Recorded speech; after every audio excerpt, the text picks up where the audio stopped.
और आप लोगों को देश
ना चिन्हेला ना चिन्हेला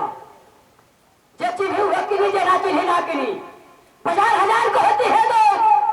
50,000 को होती है बाजारी में सौदा सब खरीदेला तो लेकिन जे चिन्हेला हुआ कि हेला जे ना चिन्हेला ना चिन्हेला यही तो कह जाले साहब कि ऐसे बढ़िया हमारे पास कोनो हथियार ना है आई के दिहले हम आई चल के रे भैया आई हां कि तू हटा हमके बड़ा अच्छा में दे दे दूसरी बहन का पागल करो जनता न होके दे दे ये भगवान दे हम ये ऐसा हथियार भगवान दे साहब कि हर इंसान के दे हम चाहे वो अमीर रहे चाहे गरीब रहे चाहे भिखमंगा रहे चाहे दलितर रहे लेकिन तो अमीरी गरीबी अपने कमाइने के ऊपर ही है जे कमाई उठाई जे ना कमाई ना खाई आप लोग बड़ा सब्जी खैले है बादो देश विदेश में सब्जी खैले है बा अब माता बहन आप लोगन के बना के खेले हुई है केहू मरद होकर खाली हमके 3 सब्जी का नाम बताव कौन कौन भैया तू से बता दे थे एक केहू बताव लौकी पलकी मजाक वाली बात ना है लौकी पलकी एक और सब्जी है लास्ट में की आवे के चाहे लौकी पलकी एक और सब्जी है लास्ट में किया के भी नहीं लिखो जालो आज अगर ना समझ में आई तो हम जाकर पूछ लेंगे लेकिन कहना मैं माइके था अरे चला चले हम दूसरे दुनिया लेकिन कहा नाम है तो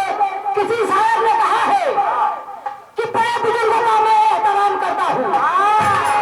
अजीब बड़े बुजुर्गों का मैं एहतराम करता हूँ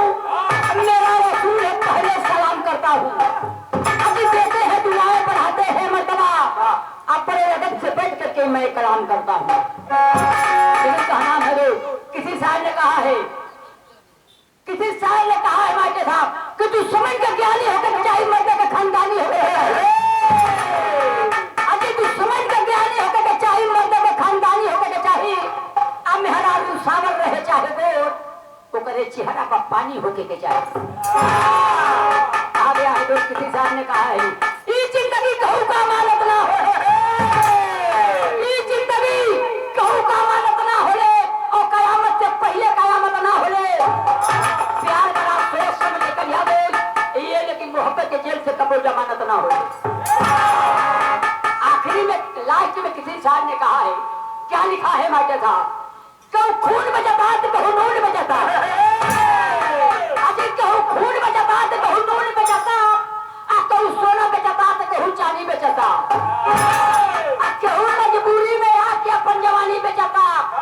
आप लोगों से कितना कहीं हमारा देश तो इतना बेईमान हो चुका है कि दूध मिला के पानी बेचता हर हर मोदी घर घर मोदी मोदी अब इनका खोजा नहीं पूरे इंडिया में मोदी उत्तर प्रदेश में जोगी अब पीछे में हमारे फसल ने खराब होगी आज के रास्ते पर मत भूला लोग भैया जब हमारे थैलिया में 10 रुपया ना रहे तो कोई दे वाला ना है। शिक्षा के केहू न पूछा। एक बेर आप लोगन कि 15-85 की लड़ाई है दो, एक बेर आप लोगन बहन मारती जो को सीएम बना करके दिखाइए दो, सब जगह जाए कि हाँ 15-85 में कतई ताकत है। लेकिन क्या करवा जब चुनाव आ जाए तो मुर्गा दारू को भुला जाइए सर, यही तो कहिए भैया अपन देखा दूसरे का मत देखा। लेकिन चलाए मास्टर यही तरह से आप एगो परिवार में 4 गो सदस्य रहना, 4 गो कैसे भैया 4 गो सदस्य रहना के रहल, तू ठे लड़का रहना, एक ठे बाप रहने के पतो रहल, तो दोनों लड़का बकवा पढ़ल लिखल ना रहला, कमार रहना, अनपढ़ रहल, उनके पास तो शिक्षा ना रहल। अब पतोहिया जवन आई रहे बाबू पढ़ल लिखल रहल, शिक्षित रहल। तो एक दिन का बात है कि बड़का लड़का अब बकवा चलिए ना कामे पर काम करे। आप देवरा भौजैया घरे रहला, तो भौजैया एक दिन नहाई के अंगना में बैठ के तेल लगावत गए।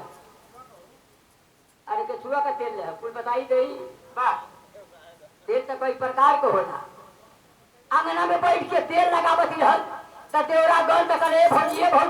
ई का करत है, ई का है? तो भौजैया करे के लोगुआ ई नुरानी तेल है ना, एके कपारे पचाता जाला। देवरा का कहला कि हथवा पकड़ा के अंगुरिया से चाटे लगे, तो कह देते का एकदम लड़बक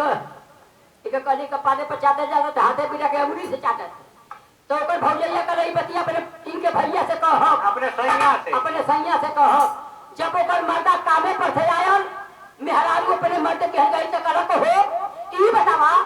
भगवान तोहरे एक भाई देला, इनके पढ़ा लिखा देले रहता तो कुछ लाख हो गल जब लड़का बन के पास गया ना है। तो ओकर मर्दा करे कि हो लगत हम घरवा ना रही साला तो उल्टा सीधा कइले होई कि तब और हंदे थे। तो ओकर मर्दा करे बतावा का भइल है, अब ये साले घरवा में से मार के निकाल दे। तो ओकर मेहरानिया कहला भइल ना है, नहाय के तेलवा लगावत रहली हां, तो इला त कहत होए भौजी का करत हेउ। तो हम कने ते कोई नूरानी तेल है कपारे पचाता जाला, तो उ का कहला कि हथवा पकड़ा के अंगुरिया से चाटे लगला। तो मर्दा का भजाए दा उ त सारा पढ़ा लिखल ना गमार है, वो सारे के शिक्षा ना है, तू तो समझदार हो पढ़ा लिखल हो, वो सारे के चटले का जरूरत नहीं है। वही तेलवा से रोटियां बोल के खा लिहले रहा। तो कहती तो पढ़ा लिखल मिल गई, इतौरी पढ़ा लिखल है। तो कहला ई पतिया अपने ससुर से कह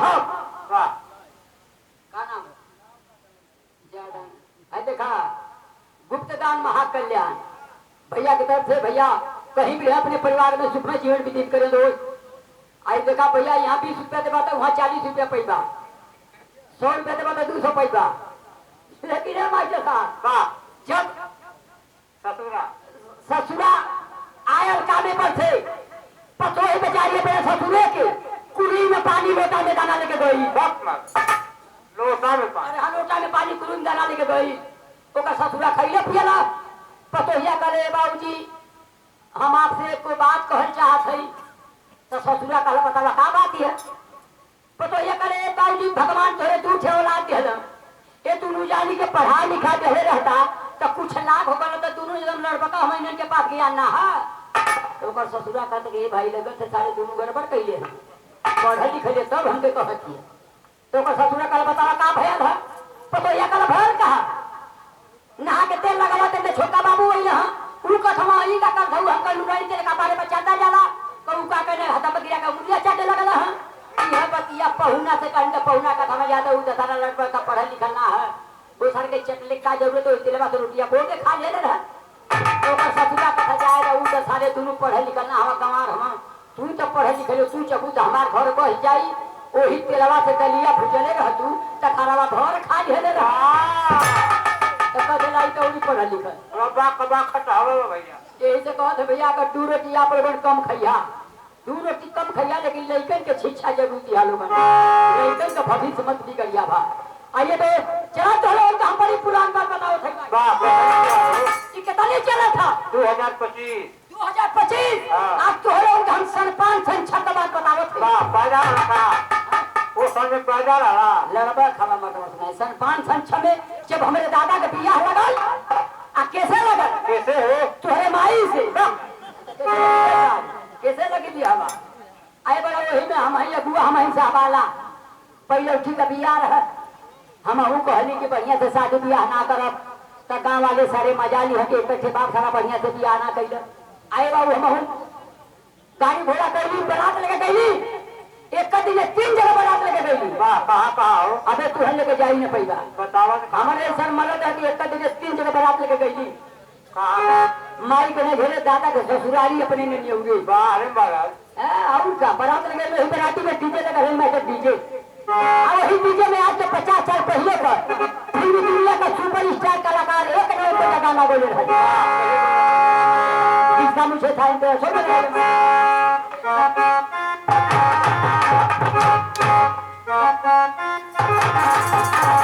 जय हो भगवान करो तू हम चल दियो दोहरी घर जा सारे नहा के चलिए लड़का सारे कोई पूछे तो खाली मुहरा भी जाना हम हमारे में रोज 4 बजे जाए जा लेकिन गवैया गौले बड़ा बढ़िया चीज गौले हमारी जगह अरे जिसका मुझे अरे भाई पे जा आज जिसके लिए अरे था बेकरा अरे ओ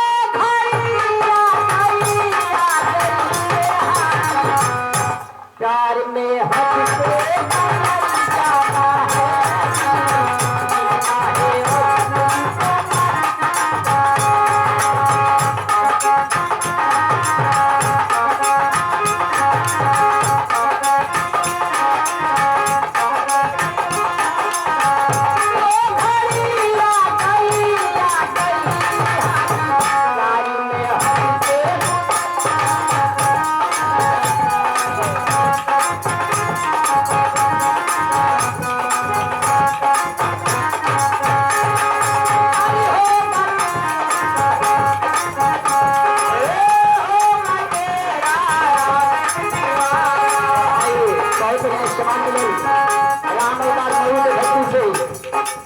अपने शास्त्र आत्मा को शांति साधन के 100 रुपये के दिए हैं भैया नमस्कार प्रणाम के भूत भारत अरे हो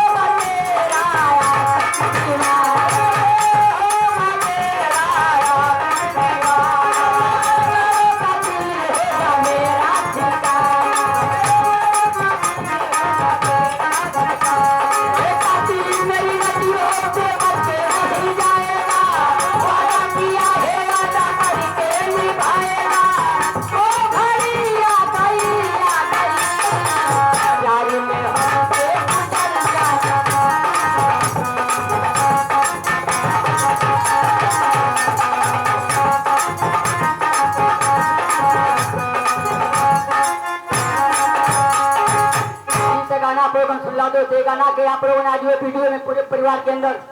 बैठ के देख सकेला सुन सकेला आइए कल से का सामान हमारे बड़के भैया की तरफ से बड़ा बढ़िया सामान मिले जय भीम जय भारत एक और बकरिया में गौले हमारे था अरे इन्हीं लोगों ने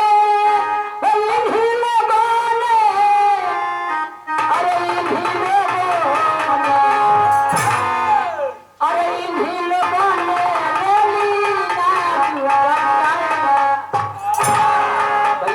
भैया गौले है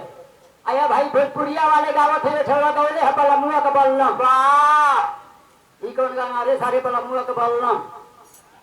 इस पे से गाना कौन गौले है आए छोरे और गौले हमारे के साथ का गौले है का बोले भैया गौले है आई बगले में गौले का गौले हमारे के साथ अरे नया नया गावा नया नया उठा उठा नया नया गावा नया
पर हमारे दादा के लिए आए तो गुड़ दही लगावत थी हम तो चकले चल नहीं दादा ना चकला जहाँ दुल्हा रहा तो दादा के कनावा में धीरे से कहने के दादा अरे चकता का है ना मतलब मीठ लगा था तो मोर दादा कहले सारे तू चकते का वो बात में चटबो ना सारे इतना ही एरा ऊपर छन और खत्म हो गया अब ही हम पिढ़ा लगा लेने पिढ़ा आप बड़ा पिढ़ा सुनो एक बार विजयलाल यादव का सुनला राम को सुनला बुल्लू को सुनला हीरा का सुनला पिढ़ा का सम्राट कलाकार गायक बेचर राज भर कोरिया पाते बड़ी में धरती का दुनिया में ना हम दोस्त लेकिन बाबू जो बढ़िया करे लोग और कर्तव्य गावल जाने लेकिन बेचर राज भर से बड़ा बढ़िया सज गए हमारे लगा आई बसंत उठे लगा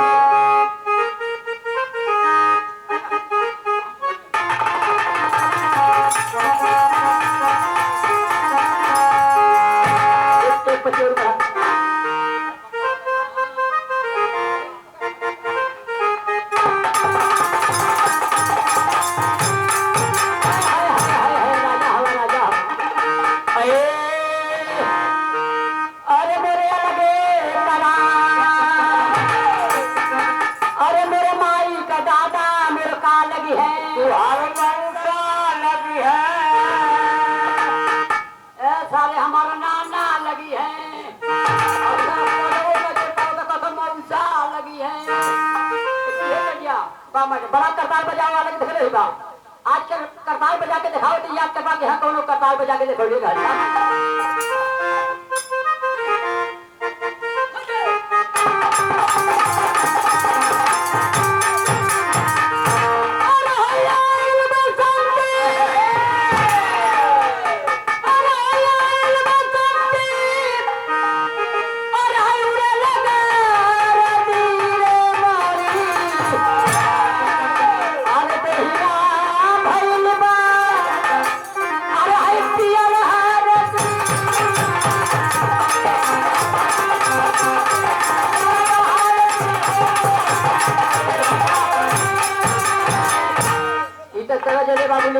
दिल्ली में गए आँख ना रहे बारे भगवान तोरो फिर दुनिया में रहे आप लोग देखो भाई बयान हरे पे भगवान आँख ना दिले बड़े देखो पैसा थमाइबा तो के बताते कि 100 रुपया के नोट है सुंदर दिल्ली में गए आँख ना रहे का देख रहे हमारे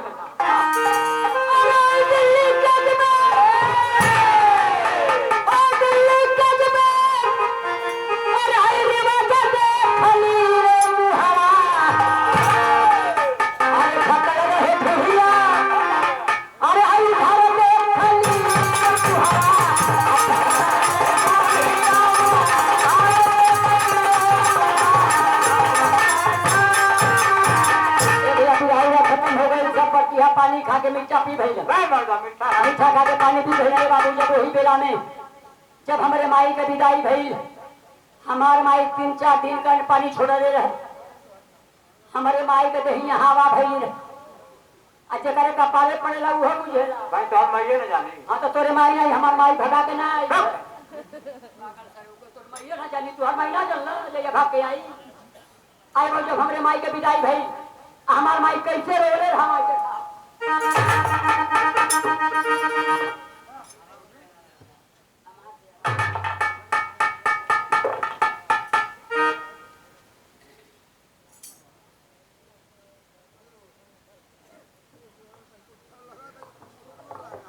जब हमारे माई का विदाई भई मास्टर आगन मास्टर जब हमारे माई का विदाई भई तो के न्योता धनी मतवा झपोली ना दे पवला ऐसा नहीं सही आदमी हम खाली खा के चल गए कोई झपोलियो ना दिया था आई 11 रुपया न्योता लिखवले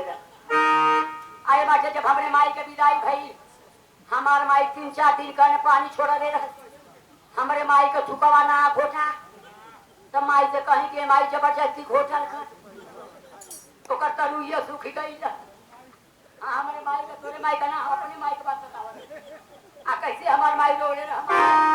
हमारे माई के दांते में मुंह ना रहा अरे हम मुंह में दांत ना रहा आ कैसे हमार माई रोले रहा मास्टर अरे बारे हमारा माई है ना अरे ए हमारी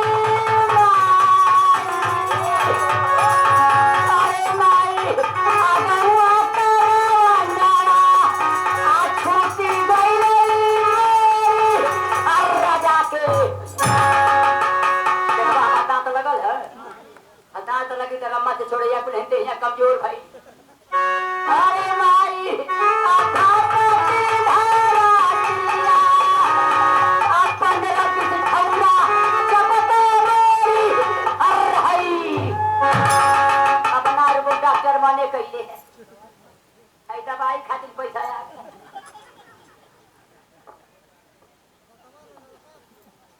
तो ये दोस्त यहीं से हम तुझे बताने माता जी की तरफ से बड़ा मुझे सम्मान मिलल 51 रुपए का सम्मान बड़का भैया से चौथा पुरस्कार मिलल बा। भैया कहीं भी रहा अपने परिवार के सुखमय जीवन में रखले नहीं बा। लेकिन ये दोस्त एक मिशन के गीत से बाबा साहब का गीत एक बाद आप लोग दूसरी पौधान देखिएगा। आइए बात देखा भैया। आइए दोस्त उस समय की बात है जिस समय हमारा देश गुलाम था। अंग्रेजों ने ऐलान कर दिया कि भाई कोई माई का लाल जो भारत का संविधान बनाकर दे देश छोड़कर हम चले जाएंगे। हमारे देश में बहुत सारे नेता थे लोग, सभी नेताओं ने संविधान बना कर दिया। अंग्रेज ने सभी लोगों का संविधान फेल कर दिया। उसी समय हमारे भारत रत्न बाबा डॉक्टर भीमराव अम्बेडकर जब लंदन से आए दोस्त और संविधान बना कर दिए। जब अंग्रेज एक देश छोड़कर जाने लगे उसी समय की बात है हमारे साथ।